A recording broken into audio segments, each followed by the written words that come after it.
I ate that ready? far too quick. That's 4 slices of Marmite on toast down in 3 minutes. That's Whoa, probably. I've got any in my beard, look. There's This no light's to. annoying me. These ring lights that people have.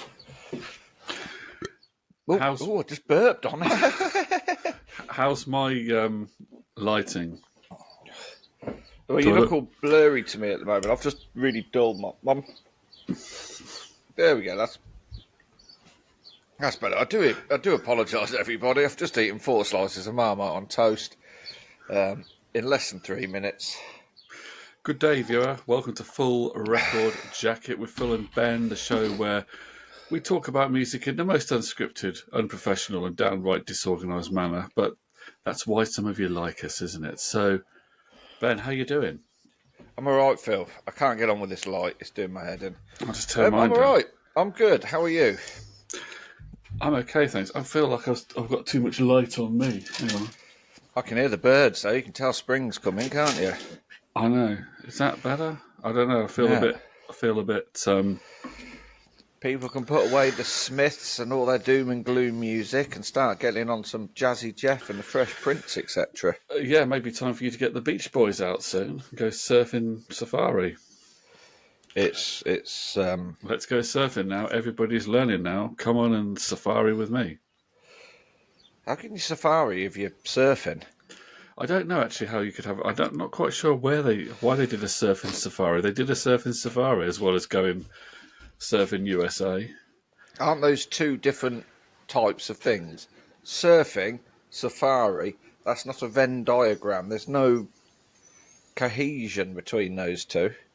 Oh, my studio. I'm going to need another drink in a minute. I've got my studio hand here. It's always useful to have. Cherry tea, hot water, fresh bag, please. Thank you. You got to keep the youth working, haven't you? So But you've yeah, been I in. don't get that. I don't get that surfing safari. Is that an actual thing? Is that something that is? Yeah, I've never heard of anybody going on a surfboard to watch elephants. I can't remember the rest of the lyrics, but it is. I can't remember all the lyrics, but it's basically about going surfing Ah, and having a with woody. elephants. And having a wood. Oh no, I'm not sure I should say this with you, but a woody. You know the car. You know they had those cars that had wooden. They had those cars that were like a Surfing sort with of a woody. halfway to a pickup truck. Do you know what I mean? They were Yeah, like I think it was like an American car, but the front had a cabin, looked like a normal car at the front, but at the back it was kind of like a ute sort of thing. utility vehicle thing, and it was like made of wood at the back. Do you know Yeah, I know the ones the you kind mean. of Yeah, thing? yeah, yeah, And they were yeah. known as a woody, and that was put your surfboards in it. Yeah. Put That's my referred to in the song. Because normally you're putting your woody in something else, not putting something in your woody, unless you've Well, gone to one of those clinics that I've read about. yeah. So yeah, the Beach Boys, you can't do surfing and safaring at the same time. It's impossible. So another reason why they're not on my list. I'll tell you another reason why they're down on my list as well. That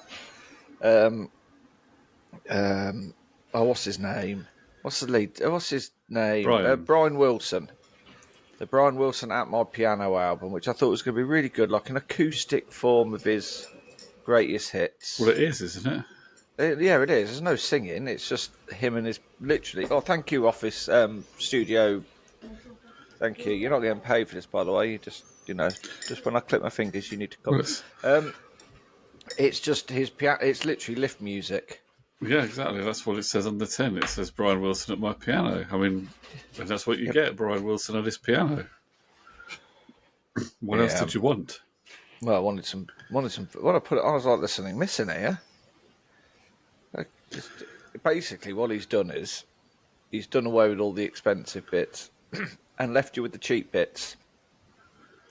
Yeah, but there you go. This is why you should have listened to the actual Yes, I BBs. know. Yes, I know. I will listen to the BBs. there's probably more chance of me listening to them than there is of me listening to Taylor Swift. So This is probably true. Yeah. you say. So anyway, what's on the agenda today? Anyway, Philster. Well, you're in 1991. We're both still in Yes, 1991. So what you said you've been doing quite a lot of 91. So where I've have been you been? doing. Where have I been? Well, I'm going to start off with. I'm going to have to go into my list. I've been saving them all. Right, my extensive list of 1991 this week. Now, I did touch on slightly. That sounds wrong. Colour Me Bad. I thought I'd give that a listen. My word. Yeah. I wanna sex you up. Oh, No, but yeah, and have I gone a bit dark now? I have been listening to. So I started off with. If I go right down to the bottom of my list here, let's have a look. Right, we are there. I'm in place. One of my favourite albums so far of this whole thing has been Foxbase Alpha by St Etienne. Really like that album. Yeah. I must admit, I was never really into Saint Etienne at the time. I never really gave them a lot of time. So I can't really comment on it. I don't know the album at all. What is there a key track on there or two that I would know? Well, I think the singles was it Nothing Can Stop Us, Only Love Can Break Your Heart, Kiss a Makeup. Only Love Can Break Your Heart. That's not a cover of the Neil Young song. I'm not overly too sure. I don't think it is. I seem to remember that title from the time and thinking, well, have they covered the Neil Young song? And then I think perhaps no, they didn't. But I may be wrong about that. But it's a it's almost.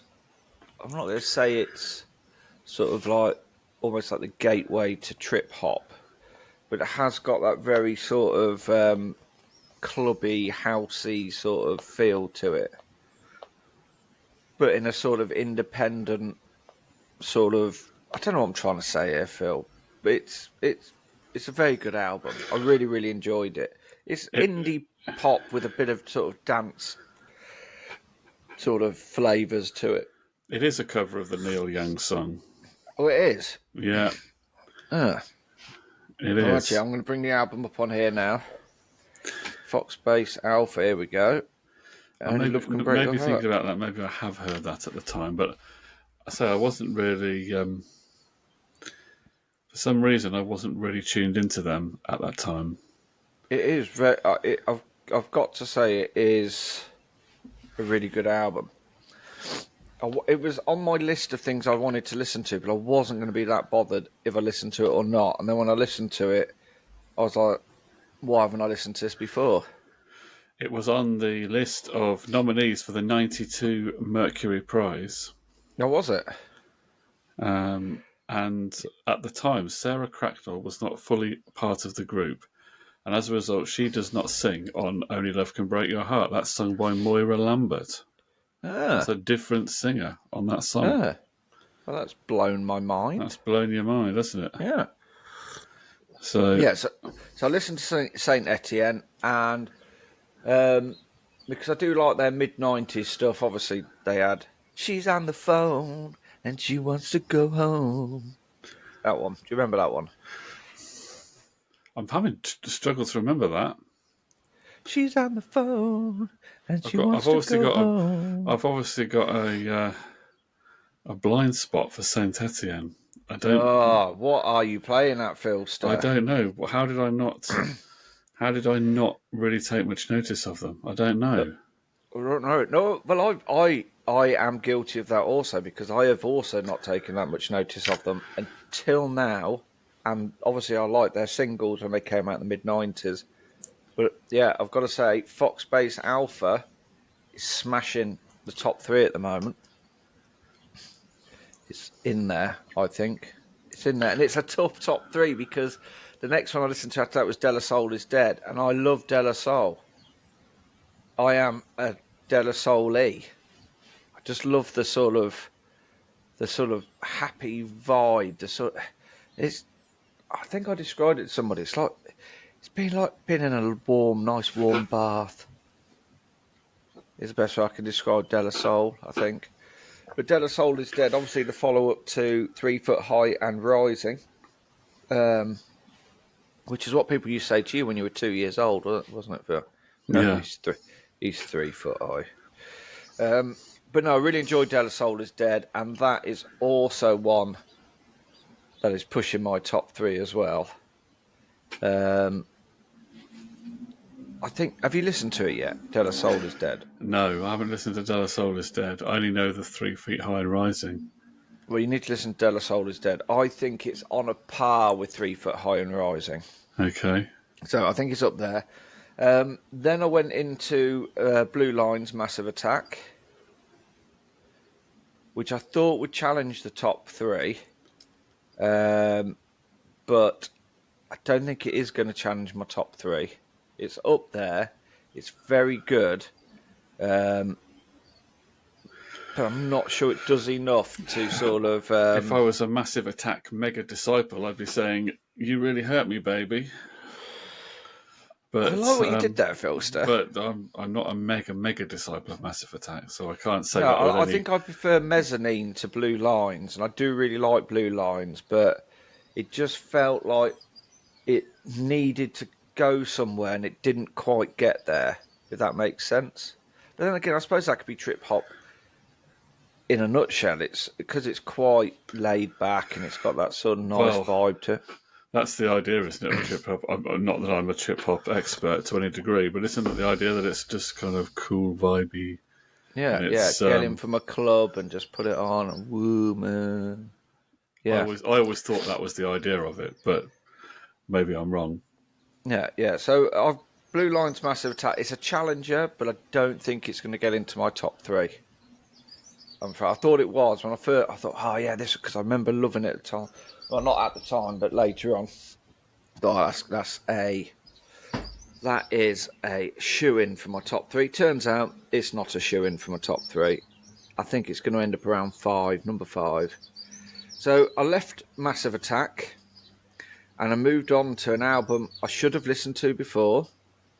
It's a indie album, almost I'd class it more indie psychedelic sort of thing. I've never listened to it all the way through. I have now listened to it all the way through. I'm just trying to think what this would be. Indie psychedelic. It's loaded with great tracks. Oh, okay, yeah. What do you reckon it is? I think you slipped inside this house and you came together and got higher than the sun. And I've had an inner fight with myself. You were shattered at the end of it. I was, and I came out damaged. That's it. Yeah, I'm trying to remember all the other tracks on there. Yeah, and now I'm coming down from the experience.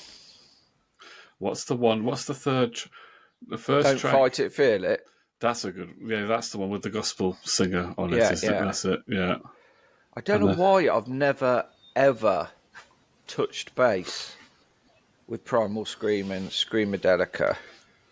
They are an excellent band, and I say that I do like them. And even though I personally don't really like Bobby Gillespie, I just don't. It's just one of those things that I just don't like. And there's no particular reason for that. I just don't like Bobby Gillespie, but I do think he performs well. I do like the band. I do listen to the band. I think the music's great. I just don't like Bobby Gillespie. But I can get past that and dig the band. Yeah. I see what you mean about Bobby Gillespie, because he always looks like, I don't know what it is about Bobby. It's like my dad with Madonna. My dad thinks Madonna's breath smells of oranges. Bobby Gillespie, to me, always... He's obviously got a lot closer than me, yeah. Yeah, well, you've got that restraining order, haven't you? Yes. Bobby Gillespie, I don't know why, but whenever I see him, I always think, you need a wash. He always looks like he needs a good scrub in the tub. But I saw Primal Scream supporting the Stone Roses at Heaton Park. And yeah, I've never listened to Screamadelica all the way through, and I have to say, it's mega. It's a really, I mean, you've obviously listened to it more than I have, so I'm just going off a first listening. And yeah, from start to finish, I was like, wow, this is must have been groundbreaking at the time because it's very, very good. I really can't say a higher praise than when I get to an album and I'm sort of not wanting to skip any tracks. Did you think it was in any way dated or anything? I'm interested No, in what you think. no, because that's one of the things I've looked out for on these albums. And De La Soul, Saint Etienne, Screamadelica do not sound dated.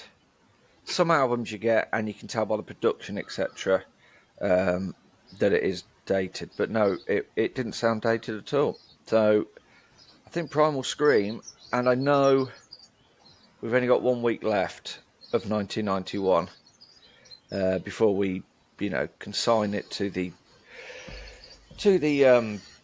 time capsule of history. Primal Scream is up there, is what I'm going to say. Is it in my top three? Most likely. Is anything else going to challenge it? I don't think so. So yeah. So Primal Scream.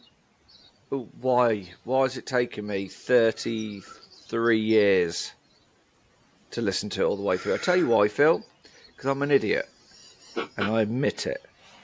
So there we go. That's on the record. Can we edit? Can we edit that bit out? Well, you've just Just done. case. You've done like your John Lennon there. You've done your Primal Scream therapy, and you've admitted all your faults. So, Oh right. I thought you were going to say that I just admitted that I'm bigger than Jesus or something like that. Which I am because Jesus was only about 5'6" and I'm 6'2". So there.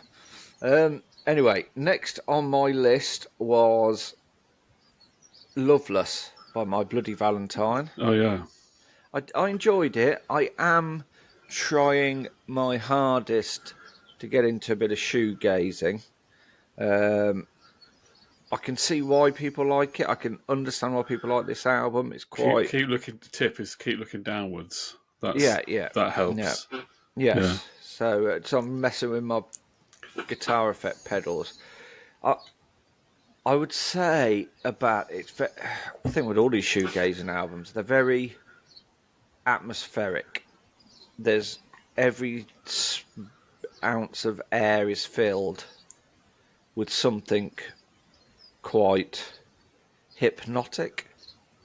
Is that I you think know? that's yeah. I think that's the appeal of shoegaze, that it does take you away, and it is hypnotic. And well, music is hypnotic anyway, isn't it? It's kind of like Yeah, yeah.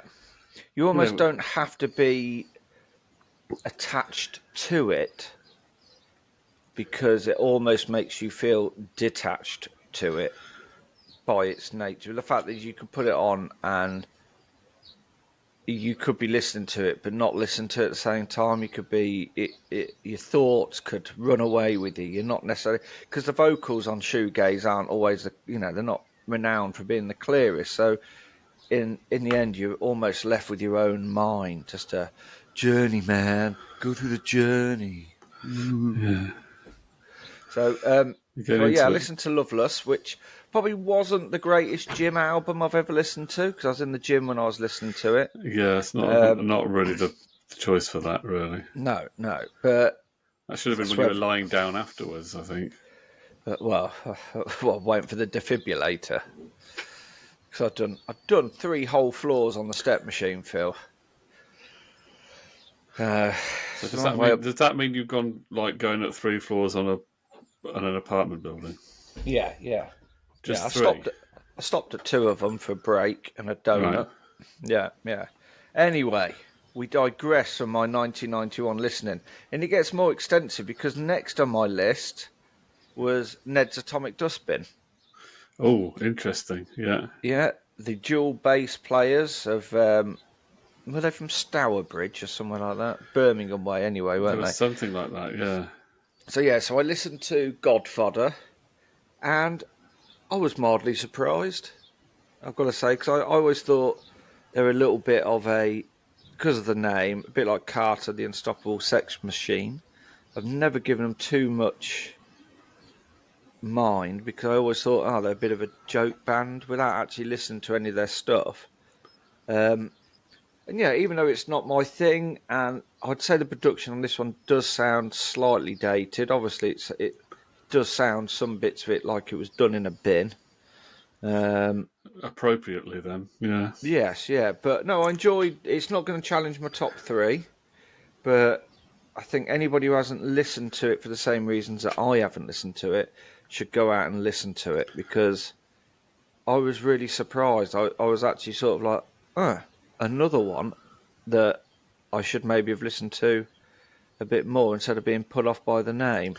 They were very popular as a live act at that time, I remember. Yeah, yeah. I think they're still going today, but they haven't released an album, I don't think, since 1995. Am I right So to think that that it was that Doc Martens were the thing to wear when you went to see Ned's Atomic Dustbin? I think I may be right about that. I have no I idea. may be I'll wrong take on your that. word for it. Mind you, I think But they were the thing to see a lot of indie bands, weren't they? Doc yeah, Martens. yeah, big come back big now. Old Dr. Martens. Hmm. Dr. Marlin's boots. It's Dr. Marlin's boots. The world of the boots with the airfield soles. Anyway, after I'd listened to Ned's Atomic Dustbin, we got on to the biggie from 1991, and that was Nevermind by Nirvana. So we got on to Nevermind. It is great. I'll give it that. It is great. The production, you can tell there's money spent on the production. But I think because in my mind, I'm like, yeah, this is going to be the best album of all time. I think I need to listen. I mean, I've listened to it plenty of times before, but it's almost like it's sort of lost something for me. I think Nevermind had sort of lost a bit of impetus, because I don't know why I'm even saying that, because the In Bloom, Come As You Are, Lithium, Smells Like Teen Spirit, Territorial Pissings. There's not a bad track on there.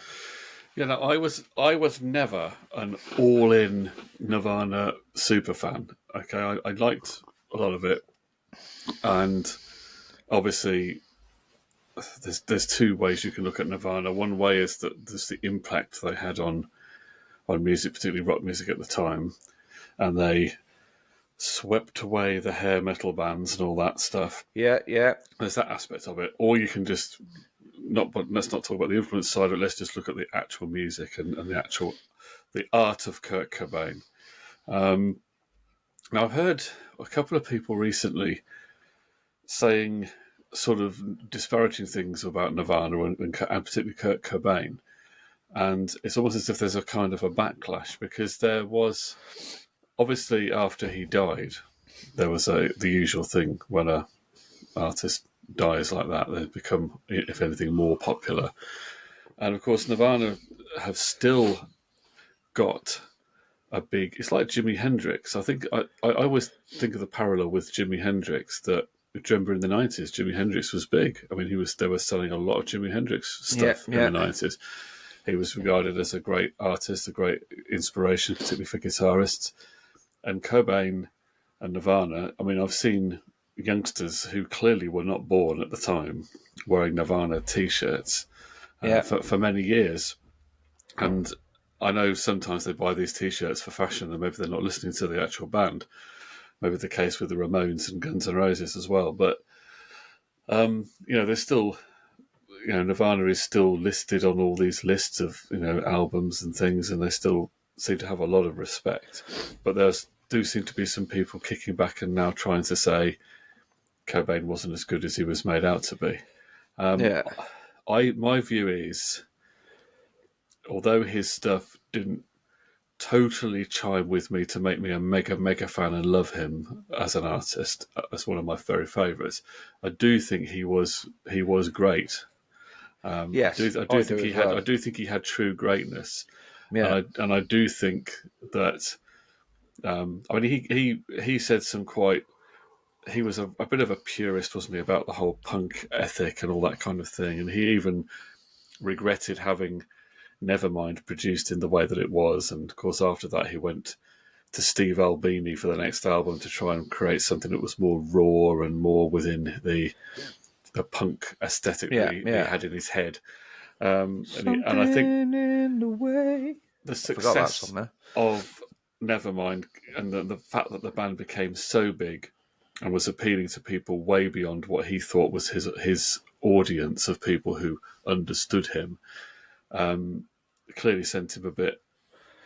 He I couldn't think, cope. He couldn't cope with it all. Clearly, yeah, there's a line in a New Radicals song that always makes me think of Kurt Cobain, where I think the line is, "Isn't she pissed that all the other nonconformists listen to the same obscure band?" And that, I think yeah, I yeah. think There's the fact something that there. I think they wanted to be. I think it deep down, he probably just wanted to be his own little secret, didn't he? Didn't sort of. I think he would have been happy. He would possibly have been happier if they'd stayed on the level of Mudhoney and Sonic Youth. They weren't they were still a sort of a Ned's Atomic cult. Dustbin. They were still sort of a cult, and they weren't so on MTV as much Yeah, and everything. Big but not that big. yeah, yeah. I think he might have been able to handle that more. But of course, he also had, I gather, serious problems with pain. I think he had serious stomach pains and things, and that's one of the reasons why he started on heroin. So, I mean, there was other stuff going on. I'm not a Cobain expert, and I probably shouldn't delve too much into all the things around his suicide because I don't know everything that went on there. I mean, But that's the conversation you're having there. Oh, I've got. Oh, how's aspirin? Oh, shall I take some aspirin? No, no, no. Oh, no, no. What you want to do, my son? If you got a headache, straight on the smack, straight on the heroin. Just get it yeah, in. I, That will cure everything in the end. But yeah, I do. I think a tortured soul is the best way to describe yeah, and I know that Cobain. he did piss a lot of people off with some of the things he said. I don't agree with all the things he said. I'm not as much of a purist as him, but I did admire the fact that he was very honest. He was Yeah, always pretty honest, and you got what he thought. Um, and vocally, I do think there was something there. He reminds me of people like uh, comparison Janis Joplin. There's just yeah. a rawness there Raw sound. Yeah, that you yeah, just can't deny that that's the real deal. On certain yeah. vocals particularly. Um, And of course, when they did that unplugged session for MTV, you got another side of it as well. Um, Yeah. but yeah, I digress. Never mind. Yeah, I mean, So it I'm probably. torn on Nevermind, you see, because I've discovered other albums which sort of, yeah, it's going to be a tough choice anyway. It's going to be a tough choice, but we will find out next week. And next on my list was Just for a Day by Slow Dive, so a little bit more shoegazing. Hope that keeps our Plymouth fan happy. We Slow gave them, down. we played them on Wednesday, Phil, and we gave them a 2-1 head start. And then we Sl- were just like, we'll pull this back in the last minute. you see, the slow dive one I know is from I think a couple of years later. So Yeah, I don't know whether this one, the '91 one, is it's going to make the list. no, I don't think it's as good as it didn't engage me as much as the My Bloody Valentine one. And to be fair, I'm trying to engage myself with something that naturally I'm like opposed to, I suppose. But no, it wasn't bad. It wasn't bad. It's not going to get into my top three, but I am finding new genres, which is always a good thing. And then last on my list from 1991 was the 2001 album, not 2001, 1991 album Girlfriend by Matthew Sweet, which I really, really liked. And that one hasn't dated either. That could quite easily be an album from now. Yeah, that's what I think. It's one of those cult albums that Yeah, I thought it was a really, really good album. And it's because it's similar to stuff I listen to anyway, it does make me ooh. So it's up there. It's up there. I would say at the moment the battle is between Girlfriend Matthew Sweet, De La Soul, um, Foxbase Alpha by St Etienne, Primal Scream, and Nirvana getting in there as well. So I think it's between those ones at the moment. I'm going to listen to some more this week. I'm going to try and get a bit more diverse, get a bit more sort of. But I think that's a pretty good top 4 or 5 that I've picked already.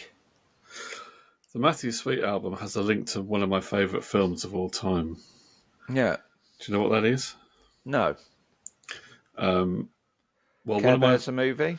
one of my favourite films of all time is Sergio Leone's Once Upon a Time in America. Do you know it? I do. I know got, of it. I've never watched it. It's got Robert De Niro and James Woods in it. Well, the actress, the front cover of Matthew Sweet's Girlfriend is a photo of. It's a 1950s photograph of the actress Tuesday Weld, and she is in Once Upon a Time in America. She's the well, she's not the main female character because Jennifer Connelly is the main female character, but she's the other prominent female character in that. Yeah, yeah. She's the girlfriend of the James Woods character. So, Tuesday Weld is on the front of Girlfriend. That's completely random. I don't know why I'm telling you this random fact. I like a random fact, Phil. Still, you know this. So yeah, that's my sort of. That's where I am with 1991 at the moment. So it's a good selection of 91. It is, isn't it? It is, and there's so much more I could listen to. And some stuff I have put on and just listened to a couple of tracks and just realised that I know you're not going to break into my top 3. So, but De La Soul is one of my new loves. You see, if I was having to pick the 3 most important albums of 91 that had the most influence on music at the time, R.E.M. I don't think R.E.M. Out of Time would be the most. I think Nirvana. I think the Nirvana one, the Primal Scream one, would both definitely be there. The third one, it could be My Bloody Valentine. I suppose one of the hip hop type albums might have been one of the most influential. Oh, Apocalypse Now. That's one I'm listening to this week. Is that from 91? Some 91, yeah. So if you're looking at the whole of music and what was the most influential, maybe one of those would be there as well. But in terms of more guitar stuff, I guess it could be My Bloody Valentine. We haven't even touched on Guns N' Roses yet, have we? We haven't. That's one of my personal faves. Now, did it change? I mean, I can't claim that it was as influential as the Nirvana one, or even the first one. Yeah, the first one made more of an impact. So it's just a case of whether you like the record and whether you're, remembering it from the time and whatever. I do. I still enjoy those Guns N' Roses albums. Maybe that's almost a guilty pleasure. For some people, would class that as a guilty pleasure, but I do enjoy them. I did listen as well. I hadn't heard it in a while. It's R.E.M. Out of Time, which is still, I think, a very good album in terms of the quality of the songs on it. Whether it hangs together as an album, as a listening experience, as well as automatic for the people, I would say it probably doesn't, because it doesn't sustain the mood as well. It's more like, here's 10 or 11 songs and they're all good, and we've done all scattergun. We've got 10 or 11 different ideas of these songs, and they're all good enough to go on an album, but it's fitting them all together as an album. And I have like the England team of the early 2000s, the Sven-Goran Eriksson England team, trying to fit Paul Scholes, Lampard and Gerrard into that midfield.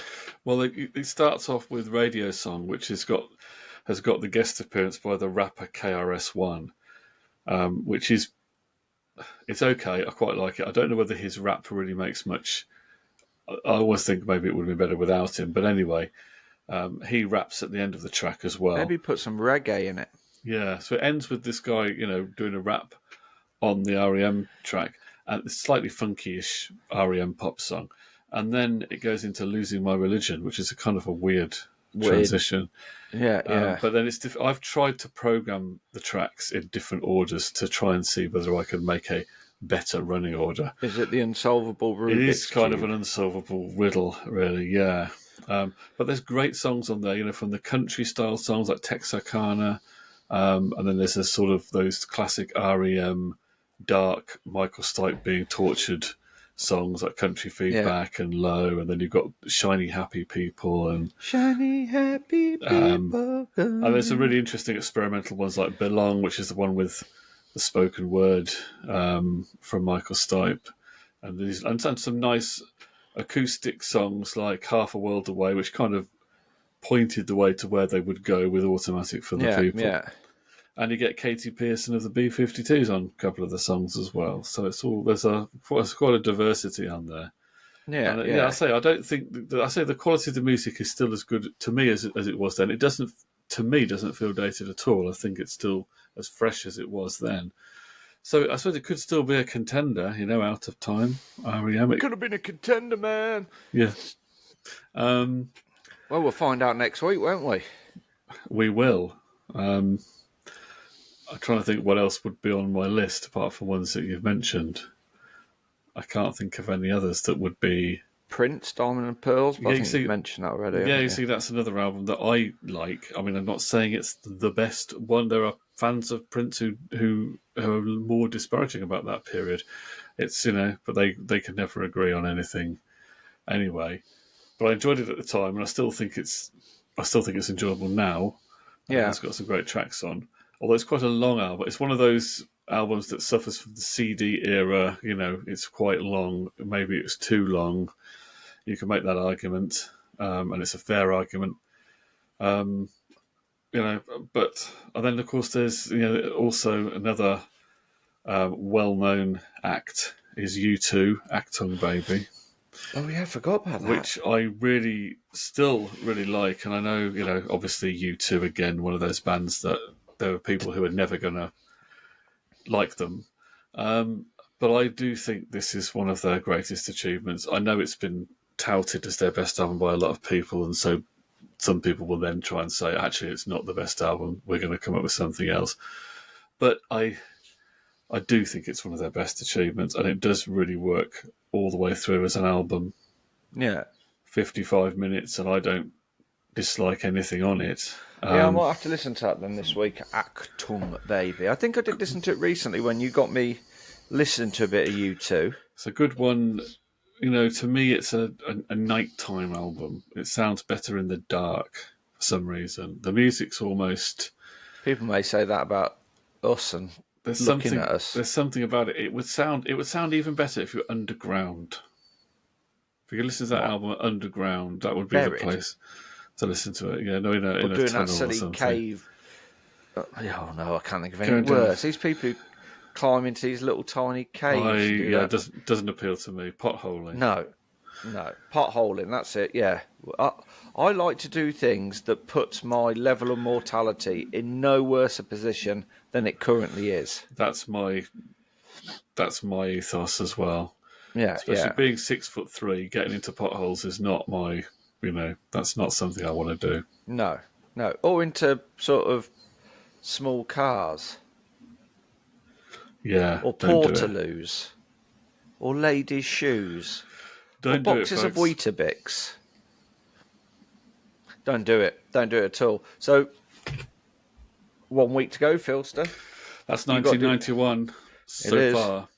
What else have we missed from that year? There was a lot of good records came out in 91. There was. I thought this was going to be easy. Yeah, I thought 1990 to 94 was going to be easy, and then the rest of it would be hard. But this is actually proven to be quite hard. You've underrated the early 90s, Ben. The early 90s is good. I have indeed.